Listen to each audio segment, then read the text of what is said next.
नमस्कार। आकाशवाणी रांची के प्रादेशिक समाचार एकांश द्वारा प्रस्तुत है भारत विकास डायरी। इस विशेष श्रृंखला की 8वीं कड़ी के साथ मैं हूं पूनम किरकेट्टा। यह विशेष कार्यक्रम आगामी लोकसभा चुनावों के मद्देनजर समर्पित है झारखंड के तहत आने वाले लोकसभा क्षेत्रों पर। आज की इस कड़ी में हम विशेष रूप से उल्लेख करेंगे रांची लोकसभा क्षेत्र के बारे में।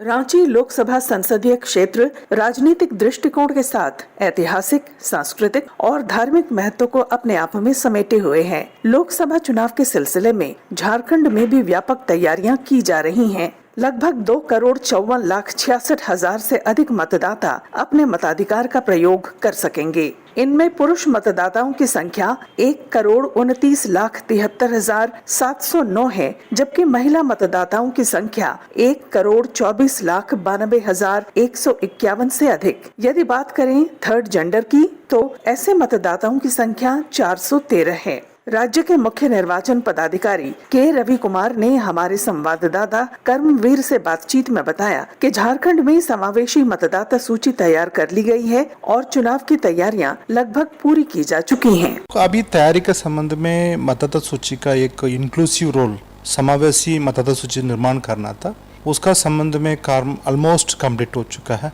अभी हम लोग उसका वेरिफिकेशन वाला स्टेज में ले जा रहे हैं। किसी का छूट गया, मतलब उसका छुटावा आत्मिका लेने के लिए उसी को अभी उसका काम कंप्लीट हो गया। बाहर काफ़ी संख्या में अभी वोटर है।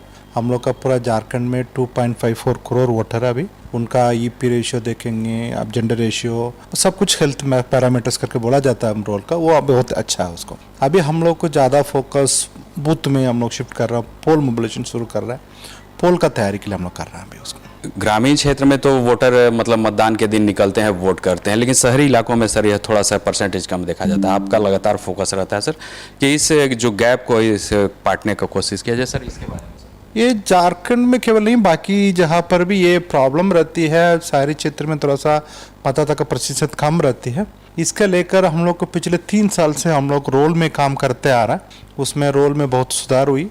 अभी हाल में हम लोग को वो नगर विकास का विभाग का कितना म्यूनिसिपल कॉर्पोरेशन है, नगर पंचायत है, सबके साथ में हम लोग बैठक करके एक 30 पॉइंट का एजेंडा बनाया है, कार्य योजना बनाया है, ताकि हम लोग का पब्लिक का जागरूक करते हुए उनका वोटिंग का दिन में बूथ पर व्यवस्था करने के लिए। बूथ में इसी बार सभी सुविधा रहेगी। हम लोग झारखंड में कितना बूथ है, सभी बूथों का मॉडल बूथ घोषित करते हुए सभी बूथों पर कमीशन के निर्देश के अनुसार EMF बोला जाता है, assured minimum facilities, extended minimum facility करके उसका सबका सुविधा उपलब्ध करवा रहा है। साथ में अर्बन बूथों पर हम लोग का पार्किंग का व्यवस्था करवाएंगे, उनका गर्मी का लेकर हम लोग को शेड का व्यवस्था करवा रहा है, उनका वो पानी के लिए भी व्यवस्था करवा रहा है। उनमें कोई भी आदमी आएंगे मतलब उनका हेल्प डेस्क का प्रोविजन करवाएंगे, ताकि उनका बूथ जाना एक कठिन काम नहीं, वो एक आसान काम है उनके लिए। बूथ पर कम समय पर उनका वोटिंग कैसा करवा के उनका सुविधा सभी फैसिलिटी देके कैसा करेंगे, उस तरफ से इसी बार करेंगे। उस सभी बूथों पर हम लोग का विकलांग का मतलब सीनियर सिटीजन का लेकर आने के लिए भी हम लोग कुछ हल्का ट्रांसपोर्ट व्यवस्था भी करवाएंगे उसी को। ये सब कुछ का सुविधा का साथ में हम लोग को इसी बार बूथ रहेगी, बूथ बहुत सुरक्षित बनेगी। साथ ही सभी फैसिलिटी है वो भी हम लोग प्रोवाइड करेंगे, किसी वोटर का कोई दिक्कत नहीं होगी। वहाँ शौचालय की भी व्यवस्था रहेगी। सभी बूथों पर हम लोग वॉलंटियर्स का लगाएंगे, ताकि कोई भी मतदाता आएंगे उनका सर्विस करने के लिए। साथ में कमीशन भी अभी वोटर हेल्पलाइन ऐप निर्माण कर दिया, अभी सभी जगह पर डाउनलोड किया जा रहा है। उसका माध्यम से भी उनका बहुत डिटेल प्राप्त हो जाती है घर पर बैठे बैठे। सभी पॉलिटिकल पार्टी के साथ में वो हम लोग का राज्य स्तर भी कराया जाता है मीटिंग, ब्लॉक इसमें जिला लेवल पर भी है, ERO लेवल पर भी रेगुलर मीटिंग होती है। उसका मैंडेटरी मीटिंग है कमीशन का, उनका कितना भी इश्यूज है उसका हम लोग एड्रेस करता है। अभी उनका अभी हाल में भी मीटिंग हुई थी, अभी अनदर 1 वीक में और एक मीटिंग होने वाला है। उनका स्टेक होल्डर में major stakeholder political party होता है, उसके बाद नॉमिनेशन के बाद कैंडिडेट आ जाता है उसको, इसलिए उनके साथ में हम लोग लगातार मीटिंग करके उनका समस्या का हम लोग दूर कर रहे हैं। EVM का कहाँ तक बात है, हम लोग सभी FLC कंप्लीट हो चुका है, सभी मशीन का सब समय पर पर्याप्त संख्या में मशीन अवेलेबल है। हम लोग का वो ये फर्स्ट लेवल चेकिंग करके बोला जाए तो उसको कंप्लीट करके हम लोग पोलिंग के लिए तैयार है। हम लोग भारत का संविधान सबको एक मताधिकार दिया हुआ है, मताधिकार का प्रयोग करना है। अभी उसी दिन में मतदान का दिन में आपका बूथ में अपनी बूथ कहाँ पर है वहीं पर रहेंगे, ताकि आपका समय पर वो जाके बूथ पर मतदान करें। इसलिए अपने सभी मतदाता से अनुरोध है आप मतदान के दिन में उसी बूथ में रह के अपने मताधिकार का प्रयोग करें। रांची लोकसभा क्षेत्र के अंतर्गत 6 विधानसभा क्षेत्र आते हैं। इनमें रांची जिले के सिल्ली, खिजरी, रांची, हटिया और कांके विधानसभा क्षेत्र हैं, जबकि सरायकेला खरसावां का ईचागढ़ विधानसभा क्षेत्र भी रांची लोकसभा क्षेत्र के अंतर्गत आता है। खिजरी विधानसभा एसटी के लिए, जबकि कांके एससी के लिए रिजर्व है। बाकी सामान्य श्रेणी की सीटें हैं। जिला निर्वाचन पदाधिकारी से उपायुक्त राहुल कुमार सिन्हा ने बताया कि आगामी लोकसभा चुनाव की पूरी प्रक्रिया शांतिपूर्ण और निष्पक्ष तरीके से हो, इसके लिए सभी आवश्यक कदम उठाए जा रहे हैं। देखिए, रांची लोकसभा क्षेत्र के बारे में बताने के पहले तो मैं रांची ज़िले के बारे में बताना चाहूँगा। रांची ज़िला राज्य की राजधानी है और रांची इतना बड़ा ज़िला है कि इसमें 3 लोकसभाओं के क्षेत्र समाहित हैं, जिसमें निसंदेह सबसे बड़ा तो रांची लोकसभा क्षेत्र ही है, जिसके अंतर्गत 6 विधानसभा आ जाते हैं। साथ ही इसमें लोहरदगा लोकसभा क्षेत्र का भी विधानसभा क्षेत्र है तथा खूंटी लोकसभा के भी विधानसभा क्षेत्र इसमें सन्निहित हैं। सबसे बड़ा तो निसंदेह रांची लोकसभा क्षेत्र है, जिसके अंतर्गत रांची विधानसभा, हटिया विधानसभा, कांके विधानसभा, सिल्ली विधानसभा, खिजरी विधानसभा तथा सरायकेला खरसावां का ईचागढ़ विधानसभा, कुल 6 विधानसभा सन्निहित हैं। खूंटी लोकसभा के अंतर्गत तमाड़ विधानसभा है, जिसमें कि बुंडू और तमाड़ 2 प्रखंड हैं जो रांची जिले के अंतर्गत पड़ते हैं, तथा लोहरदगा लोकसभा क्षेत्र के अंतर्गत मांडर विधानसभा है, जिसमें कि मांडर, चान्हो, इटकी, लापोंग आदि प्रखंड पड़ते हैं। तो ये काफ़ी बड़ा ज़िला है। कुल मिलाकर यहाँ पे 2377 बूथ हो जाते हैं, जिसमें हम लोगों को एश्योर्ड मिनिमम फैसिलिटी की व्यवस्था और सभी जगहों पे बूथ लेवल ऑफिसर्स की प्रतिनियुक्ति कराकर चुनाव को पोलिंग पार्टीज़ के माध्यम से सुविधाजनक तरीके से संपन्न कराना है।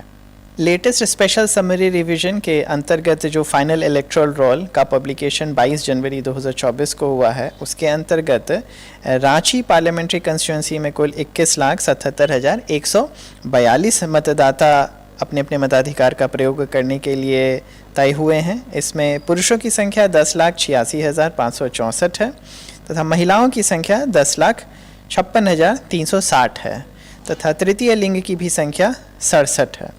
अगर पिछले लोकसभा चुनावों से इन आंकड़ों को कंपेयर करते हैं तो ये 13.93% की वृद्धि इसमें पाई जाती है। 2019 में कुल 19,10,955 की संख्या में मतदाता इलेक्टोरल रोल में रजिस्टर्ड थे। सर, कि आप मतदाताओं से क्या सर किस तरह से अपील करना चाहेंगे? मैं सभी सम्मानित मतदाताओं से यह आग्रह करूंगा, अपील करूंगा कि हमारा देश एक गणतंत्र है, हमारे देश में डेमोक्रेसी है। डेमोक्रेसी का अर्थ होता है कि अपने ऊपर शासन करने वाली सरकार का चयन हम खुद करते हैं, अर्थात उनके द्वारा जो भी नियम बनाए जाते हैं, जिस तरह के भी कानून बनाए जाते हैं, वह हमारे लिए ही बनाए जाते हैं और हमें इन नियमों को, इन कानूनों में अपनी सहभागिता देने का पूरा अधिकार है। जाहिर सी बात है कि यह अधिकार हम रोज़ रोज़ नहीं तय कर सकते हैं और इसके लिए संसद तथा विधानसभा ही उचित फोरम है। तो संसद में या फिर विधानसभा में किन लोगों को निर्वाचित कर कर हम भेजें जो कि हमारे सारे अधिकारों का उचित प्रकार से ख्याल रखें, जनजीवन को किस प्रकार से और आगे ले जाया जा सकता है, इसमें उनकी भूमिका रहे। इसलिए बहुत आवश्यक है कि हम अपने मताधिकार का प्रयोग बिल्कुल एक स्पष्टता के साथ, अधिकार के साथ उपयोग करें और धर्म, जाति, वर्ग, संप्रदाय इत्यादि से ऊपर उठकर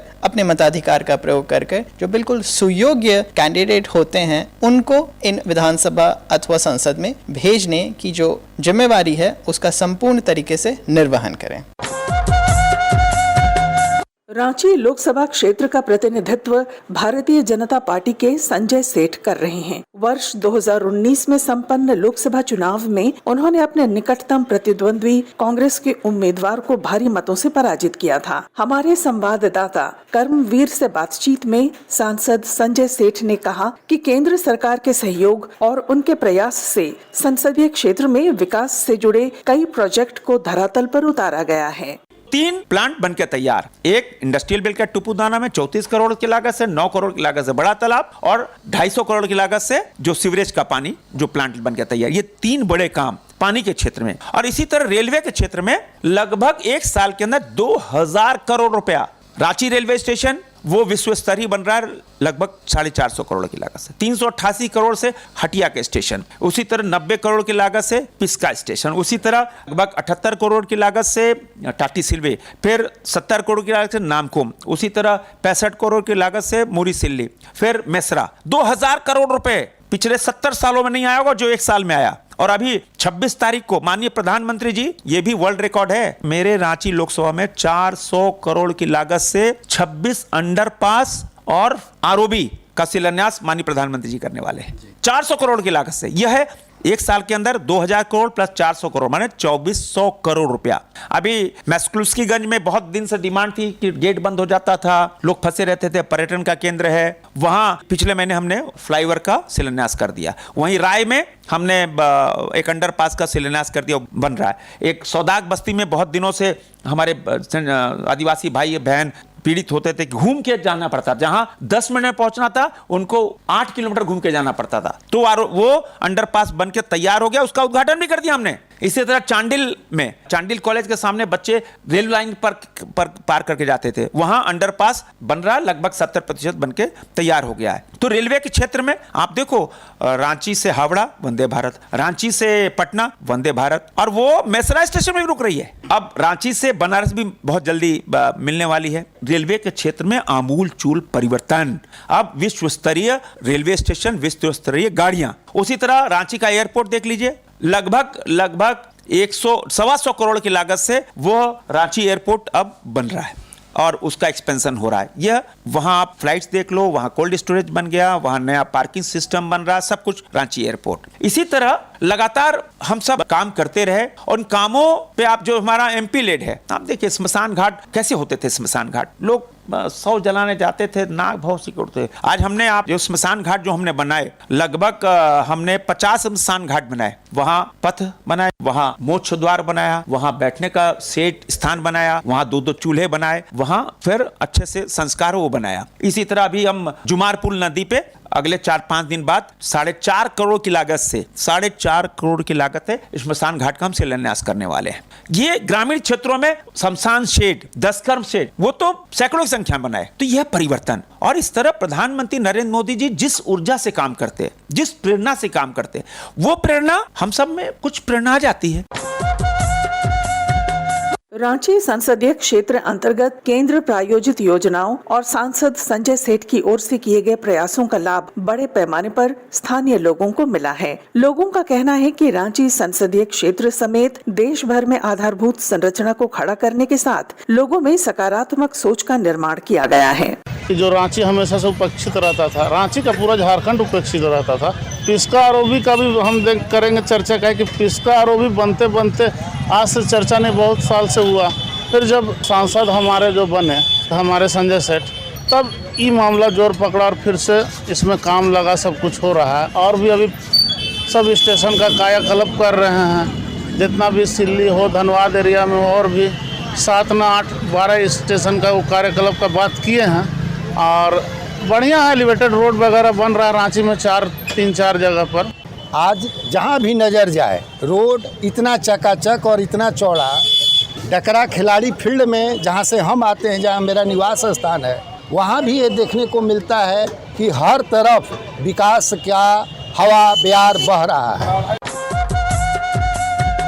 और इसके साथ ही आकाशवाणी रांची के प्रादेशिक समाचार एकांश द्वारा प्रस्तुत भारत विकास डायरी का यह अंक समाप्त हुआ। अगली कड़ी के साथ हम हाजिर होंगे 4 मार्च को जमशेदपुर लोकसभा क्षेत्र की जानकारी के साथ। आपसे मुलाकात होगी इसी समय इसी चैनल पर रात 8 से 8:15 बजे। अब मैं पूनम किरकेट्टा आपसे लेती हूँ विदा। नमस्कार।